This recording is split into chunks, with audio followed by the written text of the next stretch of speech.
The developers just announced a Thanksgiving event series and also a new KvK format. In fact, there's a bunch of stuff we need to review from the patch note, and I want to update you on how my KvK is going on my restart. So stick around in this video for all the things you need to know.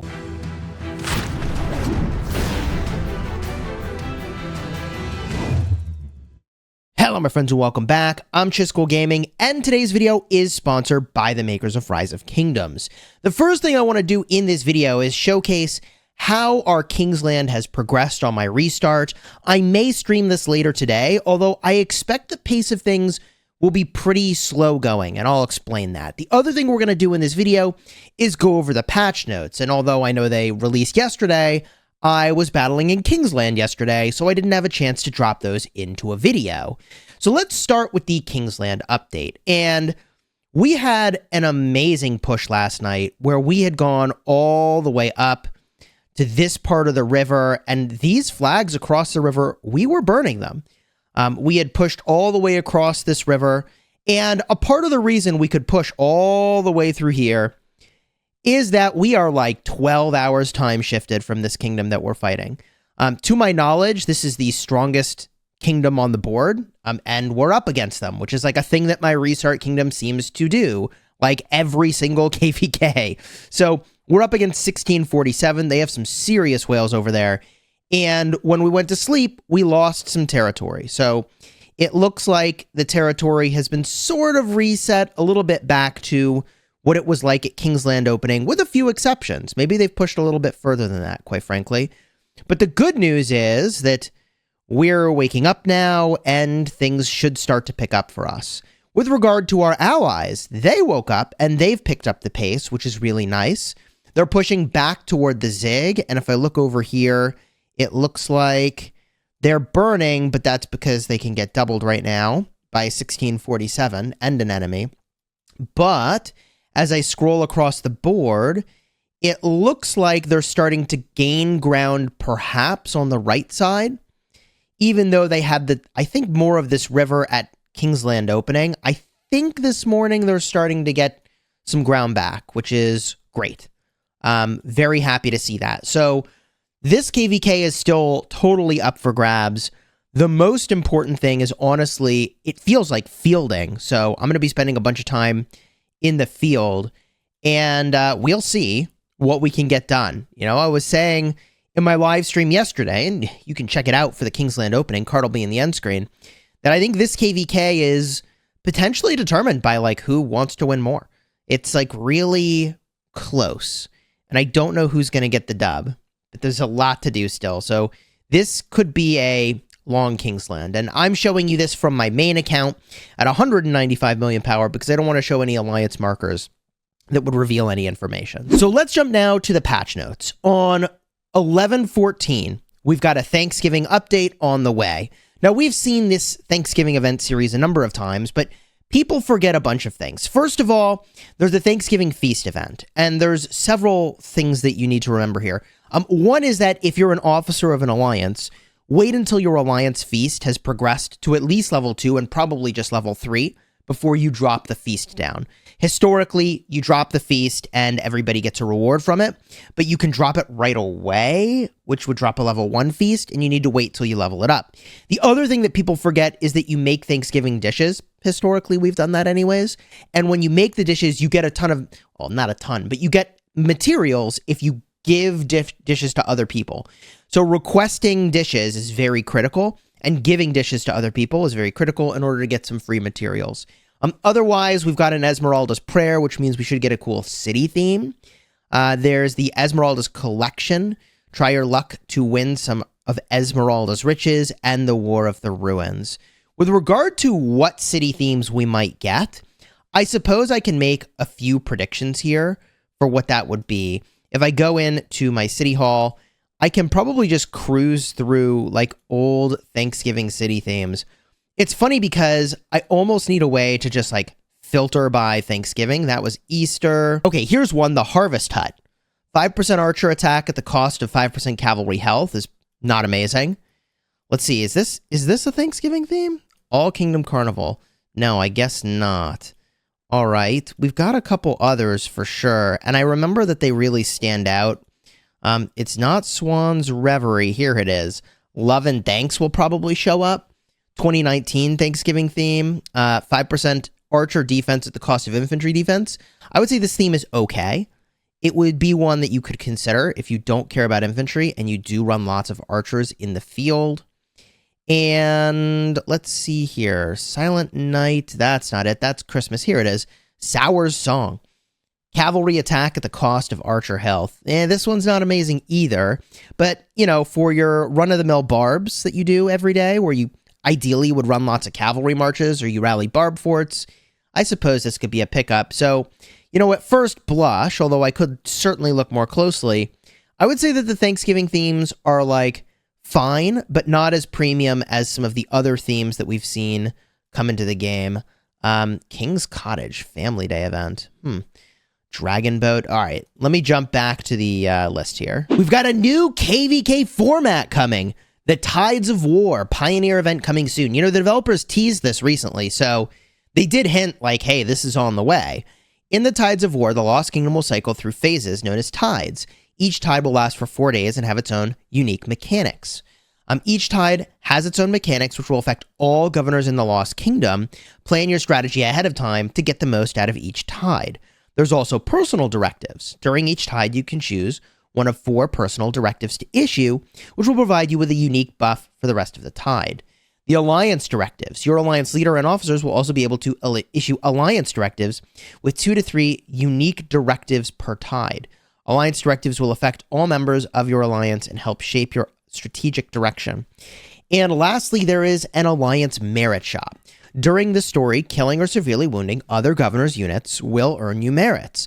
Merits can be used in the Alliance merit shop to redeem Alliance supplies. Alliance supplies can be restocked by gathering resources and defeating barbarian patrols during certain tides. Now, I think this is just ultimately going to look like another shop in the Alliance section like we already have today, but they use this word merits, which, by the way, they already use in Call of Dragons. So let me just show you the merit shop in Call of Dragons real quick, because maybe this will be similar. This is the Alliance section in Call of Dragons, and when I hit the store, there is a merit-based section. Now, in Call of Dragons, your merits reset every week, so you can't accumulate a massive amount of them and then spend them whenever you want. They are time-bound, so you typically want to drop your merits within either a day or a week.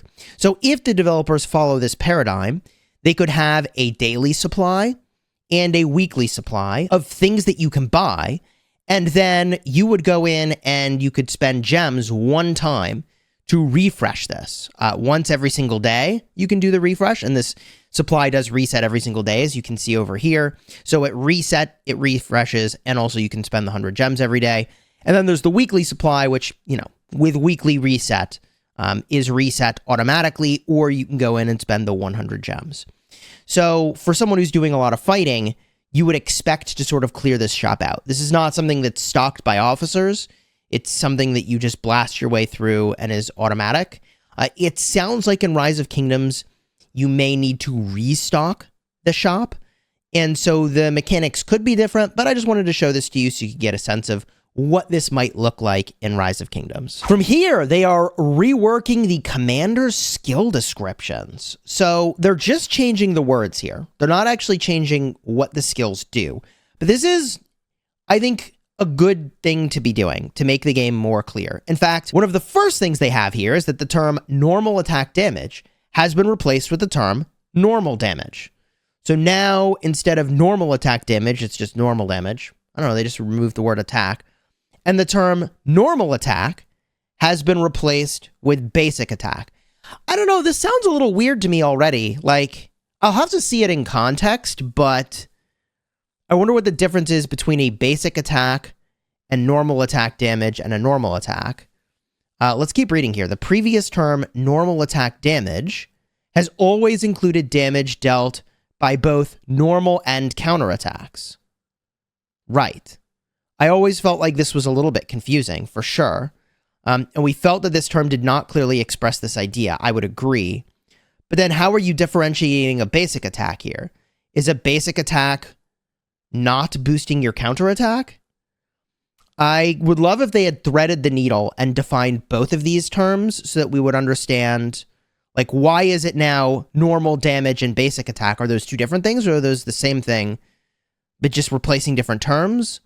Maybe I'm just being dumb. Drop a comment down below if you understand what this is actually supposed to be. But the previous term, normal attack damage, has always included damage dealt by both normal and counters. We felt this did not clearly express the idea. For all commander skills, we have worked to eliminate the ambiguities, more clearly define targets and scopes, improve readability, unify and optimize terminology. This includes clarifying skill conditions and triggers, more clearly stating cooldown times and durations, and breaking skills into more readable chunks. You know, my initial reaction to all of this is, I wonder how many players were asked to review the new language. Because, like, I don't know. I mean, already I have a strong reaction to that basic attack and normal damage. And I'm like, wait, are these different things or are they not different things? Has a normal attack always been a different thing from a normal attack damage reading? Maybe, maybe not. I don't know. I thought I knew, but now I'm not sure. As previously stated, these changes are purely textual and have no effect on the actual effects of the skills. So at the end of the day, like, all they're doing is changing our understanding of what things do, which I think is important, certainly, to understand all this normal attack stuff in the context of smite damage. So we'll see what this looks like. Up next, Siege of Orleans. You may recall from my experience doing Siege of Orleans that garrisoning is not actually viable in this KvK when you get to the sort of final stages. The Siege of Orleans has auxiliary skills. You get to put 3 extra skills onto each commander pairing you run out into the field. And it turns out that, you know, 3 times 12 marches, so 36 extra skills of insanity for swarming a garrison is so many debuffs that it's just impossible to garrison anything at the end. So I don't plan to queue for this KvK again, but some people really like the insanity of just, like, swarm everything, nothing is defensible. And, you know, personally, I like defensive gameplay and offensive gameplay. That's why I think the game is fun, is even when you're losing, you can do stuff. But certain skills that had no effect when equipped as auxiliary skills can no longer be equipped as auxiliary skills. So you may recall when I was doing this KvK, I was like, oh, you know, the Herald skill to throw an extra, you know, axe or use your active skill or whatever doesn't seem to do anything. What a bummer. Don't use it. So now they're making it so these skills that, you know, don't do anything cannot be equipped, which is good. Also, I skipped the first one here. They added text to the auxiliary skills interface to show when they unlock. So the commanders that you can use for these auxiliary skills are unlocked based on the Kingdom Chronicle. And it sounds like they're making that more clear. They increased the writ cap to 10,000. I believe this number was like 5,000 or 6,000.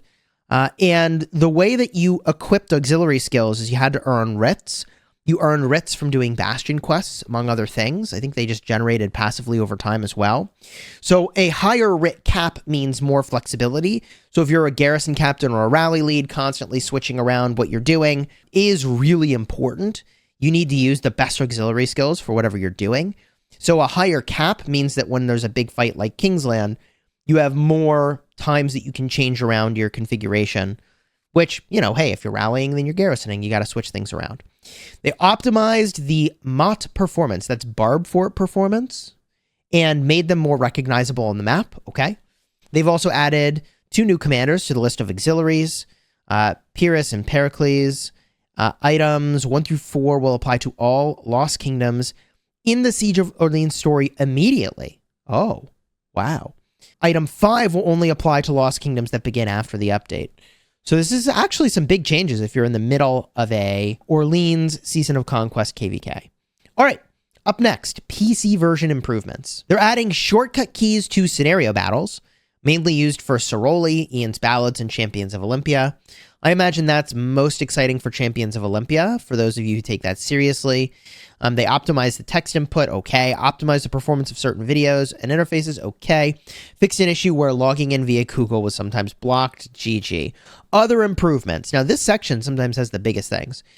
Optimize the map overlay in Ark of Osiris when zoomed out. You can see both friendly and enemy troops on the map, that's fine. Added additional information to commander skill descriptions, including the target type, which identifies whether an active skill affects one or multiple targets. Okay. I mean, I think most of us figured that out already, but optimize the logic of Huo Qbing's Dragon of the Desert skill. Added new visual effects when Huo Qbing's troop receives the bonus to skill damage. In Sunset Canyon, Lost Canyon, and Golden Kingdom, the skill will still trigger immediately at the start of the battle. Oh, the skill will trigger immediately at the start of the battle. So, okay, let's go look at this.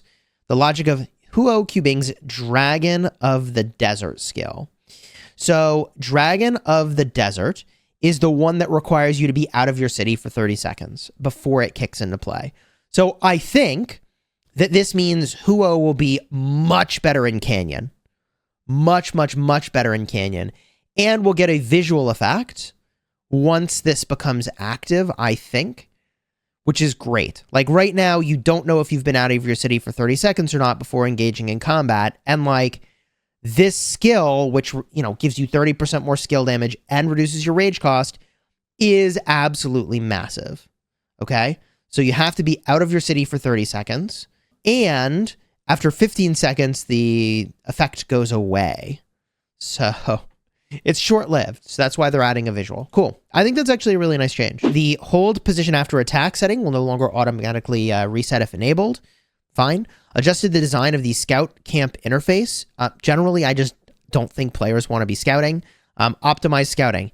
Added the ability to jump to the next unclaimed tribal village after claiming a tribal village's rewards. They did this in Call of Dragons as well, and that was a great change. So it's much, much, much, much, much, much, much faster. Instead of like, zoom out, find a village, zoom in, click the village, zoom out, find a village, zoom in, click the village. It's just click the village, collect the reward, click the village, collect the reward, click the village, collect the reward. The thing is that like all of it is so mind-numbing that like, why is it even here? I think like the first time you explore a kingdom, there's some value to like, ooh, mystery, scouting. But after you've done it literally one time, I don't know that players really kind of like ever want to do that ever again. And like, we'll sort of do it because like we need to, but do we want to? I don't know. You can leave a comment if you like scouting. Scouts will now hold position for 60 minutes, which is good. They do this in Call of Dragons. Scouts will now hold position for 60 minutes when asked to hold position after exploring a mysterious cave.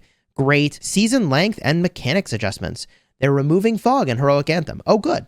Okay. I said you need to remove fog, and here's the removal. That's great. Yeah, I mean, like, bro, we went into Heroic Anthem. Like, honestly, you almost, like, don't want to even queue for the KvK because you need to scout the fog. So, really great they removed that. For the preparation season, they extended the Heroic Anthem story duration to 50 days. They added a toggleable confirmation prompt when attacking or scouting a governor in your own camp. Hey, do you really want to be a traitor? Question mark. Optimize the interface of the Wheel of Fortune. Commander skill levels displayed now reflect your actual commander skill levels. The Alliance Mobilization event will go to more kingdoms with the rewards adjusted depending on your season. The cooldown for accepting migrants to your kingdom has been reduced from 1 minute to 30 seconds. That's actually a nice change. If you have a big migration, and I feel like the days of truly massive migrations are coming to an end, but if you have a relatively large migration, it takes a long time to migrate in people, especially when you think about their farms too. Like if you want to bring in 200 players to a kingdom, it's at least going to be a 3-hour affair. Then you have to bring in all their farms, but people are going to bring in their farms when they're not supposed to, which means that you have just like people sitting there for hours trying to migrate into a kingdom, and they're afraid the kingdom's going to lock, so they can't go to sleep, and they got to do it at a certain time of day, or they get the flipped Imperium and they miss their opportunity. Anyways, good to adjust it down from 1 minute to 30 seconds. Adjusted the order of the reward buffs in the Eve of the Crusade. The 5th and 6th buffs have switched places. I don't know what those are offhand. I would assume they're trying to just get you the combat buffs sooner so you don't miss out on those, or the hospital capacity perhaps.